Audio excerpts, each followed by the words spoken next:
My name is Edwin Figueroa. I'm the X-ray tech here at the Spine Team Southlake location, and I've been here for almost 2 years. I do all the imaging and I take all the X-rays. So to do that, we prep the day before for the following day. So we'll have everything ready. We'll have whatever imaging they're going to be requesting. So when the next day comes, it's just a smooth process. I guess because you do it every day and if it seems easy for you, it's like, ugh, it's not really much. But then you don't want to say that. But then when you actually have to write it down, like, oh, you do quite a bit. I was born and raised here in Texas. I live in Flower Mound, which is about 15 minutes away from the clinic. And I live with my wife and my 2-year-old daughter. I met my wife at the gym. I was actually training for a competition for a fight. And she was there. I went to the gym where she was at, and then we just kind of hit it off. And she used to compete as well and fight. So she was really good at holding pads and training. So she ended up being a really good training partner. Not so much I was just trying to just flirt with her or whatever.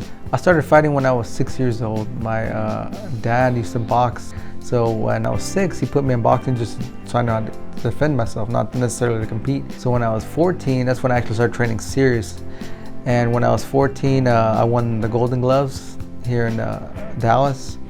And then a few years later, I started doing kickboxing, and I won a Texas State Championship in kickboxing. And then I started doing the grappling, like the submission wrestling. I started doing that, and I won a Texas title in that.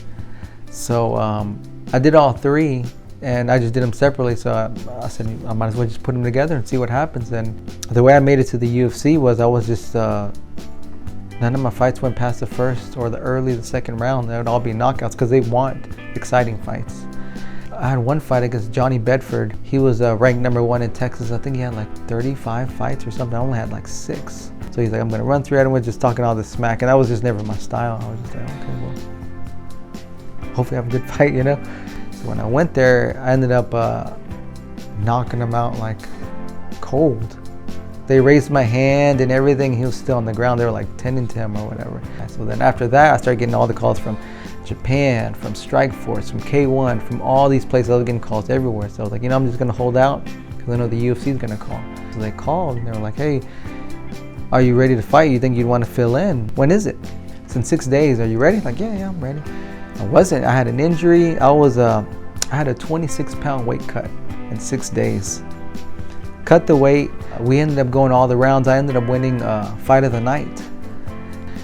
It was fun. I did it just for a hobby. I never thought I would make a career out of it. It's not like I dreamt as a child to be a world champion. I just thought it was fun, and then it just ended up blowing up. But even before I started competing, I always wanted to do like some kind of imaging, like CTs, MRIs. That's what I wanted. That was the original plan.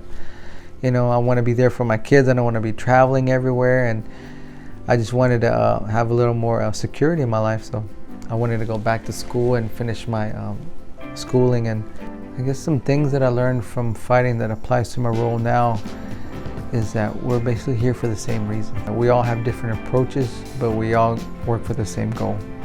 One of my favorite things about working here at Spine Team Texas is the staff. Everybody here is so helpful, everyone here is friendly, and everyone here genuinely wants to be here and help the patients.